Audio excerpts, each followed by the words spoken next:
तो 11 तारीख सुबह 5:30 बजे ब्राजील वर्सेस अर्जेंटीना यानी कोपा अमेरिका का फाइनल मुकाबला खेला जाना है। एक तरफ ब्राजील की टीम जो 2019 में से जीत चुकी है, लगातार दूसरी बार जीतने का प्रयास रहेगा। उनके लिए सबसे बड़ा मोटिवेशन है कि वो नेमार के लिए से पहली बार जीतना चाहते हैं और नेमार का इस टूर्नामेंट में प्रदर्शन दमदार रहा है। तो 2019 में आपको, अगर आप तब फुटबॉल देखते थे तो आपको पता होगा कि नेमार इंजरी की वजह से 2019 की जीत का हिस्सा नहीं रह पाए थे और इसलिए मार्किनोज ने भी जो अपनी प्रेस कॉन्फ्रेंस की फाइनल से पहले, उसमें उन्होंने कहा, मेसी को लेकर उन्होंने बहुत सारी बातें की, उसकी आगे चर्चा करेंगे, लेकिन उन्होंने कहा है कि हम नेमार के लिए ये जीतना चाहते हैं, जो एक पेट नेम है नेमार का ब्राजीलियन टीम में। दूसरी तरफ अर्जेंटीना के लिए तो हम जानते हैं ये मोटिवेशन क्या है। 28 साल हो चुके हैं, 1993 में आखिरी बार इस टीम ने कोपा अमेरिका जीता था। इसके अलावा लियो मेसी 2007 के फाइनल का भी वो हिस्सा थे जहां ब्राजील ने इस टीम को 3-0 से हराया था। उसके बाद आपको पता है 15-16 के फाइनल्स आपको याद है, 14 का फाइनल हम कैसे भूल सकते हैं। और आज से 7 साल पहले की बात कर रहा हूँ, हम भी उस वक्त पे छोटे हुआ करते थे, बहुत इमोशनल हुए थे जब मेसी जर्मनी के अगेंस्ट अपनी टीम को जीत नहीं दिला पाए थे। उनके हाथ में वो गोल्डन बॉल जरूर थी माफ कीजिएगा, लेकिन वो बहुत भावुक लम्हा था। वो कुछ ऐसा ही था जैसे हम भारतीयों के लिए 2003 का विश्व कप था, जिसमें Sachin Tendulkar player of the tournament की ट्रॉफी लेकर खड़े थे और बहुत भावुक थे। तो ये सारी की सारी चीज़ें एक तरफ। अब आते हैं मुकाबले की तरफ कि क्या क्या इस मुकाबले में देखने को मिलेगा। सबसे पहले तो एक बड़ा अलर्ट ये कि गैब्रियल जीसस, उनका जो रेड कार्ड है वो अपहेल्ड ही रखा गया है।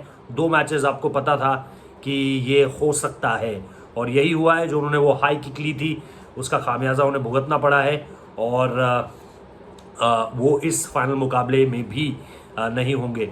लेकिन ब्राज़ील पर इसका बहुत ज़्यादा फर्क नहीं पड़ रहा है, क्योंकि ब्राज़ील की टीम को हम जानते हैं कि ब्राज़ील की टीम के पास गहराई बहुत ज़्यादा है, जो कहीं ना कहीं अर्जेंटीना लैक कर रही है। लेकिन अर्जेंटीना के लिए इस बार क्या बेहतर हुआ है कि अगर हम मार्टिनेज का परफॉर्मेंस देखें, दोनों ही मार्टिनेज का, जो गोलकीपर भी है और जो आगे गोल स्कोरिंग भी कर रहे हैं, 3 गोल उन्होंने स्कोर किए हैं। मेसी के नाम 4 गोल्स हैं, 5 असिस्ट हैं। तो मेसी तो खैर इस टूर्नामेंट में ज़बरदस्त तरीके से अर्जेंटीना को सिंगल हैंडेडली लेकर आए हैं यहाँ तक। और मेसी के साथ आप ये उम्मीद भी रखते हैं, चाहे वो बासा खेले चाहे वो अर्जेंटीना खेलें। और उन आलोचकों को भी इस बार जवाब मिल गया जो ये कहते थे कि भाई मेसी को अच्छा करने के लिए ज़रूरी है कि बाकी बड़े बड़े खिलाड़ी भी हों, लेकिन इस बार तो हमने ऐसा देखा नहीं। अग्वेरो की तरफ से एक असिस्ट आया है, डी मारिया की तरफ से एक असिस्ट आया है। आप कह सकते हैं कि मार्टिनेज ने असिस्ट किए थे, लेकिन असिस्ट की लिस्ट में इसलिए नहीं है क्योंकि गोल स्कोरिंग नहीं हो पाई, लेकिन उन्होंने भी असिस्ट किए हैं। इसके अलावा अगर आप देखें खामी क्या है, इनका मिडफील्ड बहुत ज़बरदस्त है अर्जेंटीना का। इनकी डिफेंस लाइन थोड़े से ओल्ड लेग्स, आप कहेंगे कि वहाँ पर थोड़े से ओल्ड लेग्स हैं जो परेशानी बढ़ा सकते हैं। लेकिन फिर गोलकीपर मार्टिनेज ने जो परफॉर्मेंस किया, खासतौर पे पेनल्टी शूटआउट में कोलंबिया के अगेंस्ट, वो बहुत ज़बरदस्त था।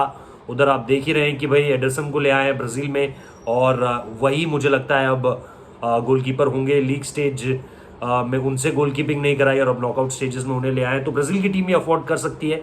जैसा हम कह रहे हैं कि भाई पैक्वेता भी जैसे ही आए, उन्होंने भी 2 नॉकआउट्स गेम में 2 गोल्स दाग दिए हैं। तो ये सारी की सारी चीज़ें हैं।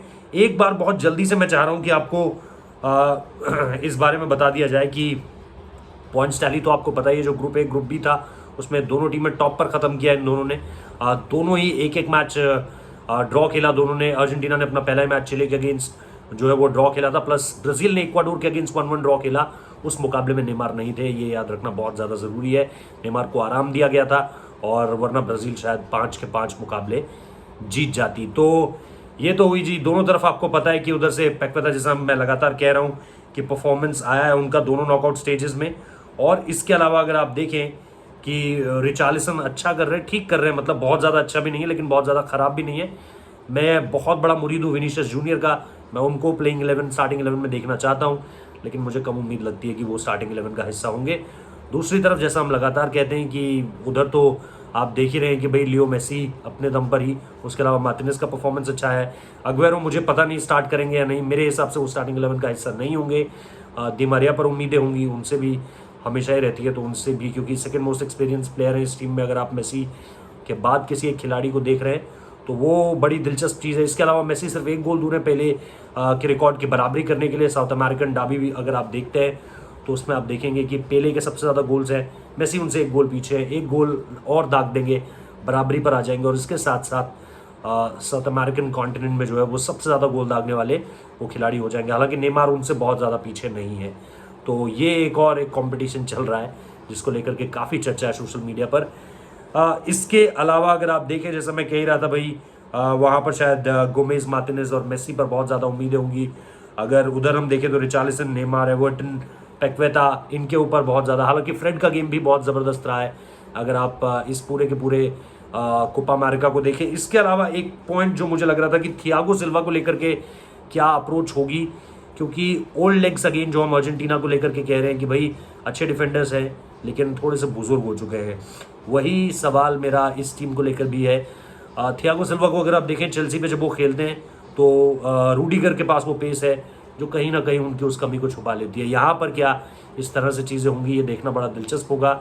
ये अगर एक बदलाव होता है, क्योंकि सैंड्रो भी पूरी तरीके से फिट है, तो मैं देखना चाहूँगा कि किस तरह के बदलाव के साथ ब्राज़ील की टीम आती है। क्या थियागो सिल्वा या फिर क्या थियागो सिल्वा को बाहर किया जा सकता है या फिर विनीशियस जूनियर को अंदर लाया जा सकता है।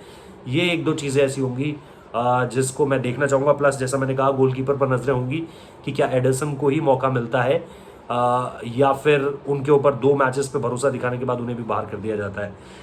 तो दूसरी तरफ मार्टिनेज की बात हम शुरुआत में ही कर चुके हैं। आंकड़ों की बात की जाए तो कोपा अमेरिका में ब्राज़ील को अर्जेंटीना कभी नहीं हरा पाई है और ये निश्चित तौर पर ज़रूर प्ले आउट करेगा उनके दिमाग में। लेकिन खैर, अगर आप करंट सिनेरियो देखें तो मुझे लगता है कि ब्राज़ील की टीम बहुत ताकतवर है और अर्जेंटीना भी बराबरी का दर्जा इसलिए नहीं देंगे क्योंकि जो डेप्थ है एक तो ब्राज़ील की टीम में, भाई जो ऑप्शंस हैं उनकी टीम में वो थोड़े से बेहतर है। और अगर आप देखें कि अगर आप प्लेयर टू प्लेयर कंपैरिजन करें तो ब्राज़ील की टीम में ऐसे खिलाड़ी ज़्यादा हैं जो यूरोपियन लीग्स में अगर आप देखें अलग अलग खेलते हैं। तो टॉप 5 क्लब में अगर आप देखें कि कौन से खिलाड़ी किस टीम के पास सबसे ज़्यादा हैं जो स्टार्टिंग 11 का हिस्सा होंगे, तो वो ब्राज़ील की टीम ही है।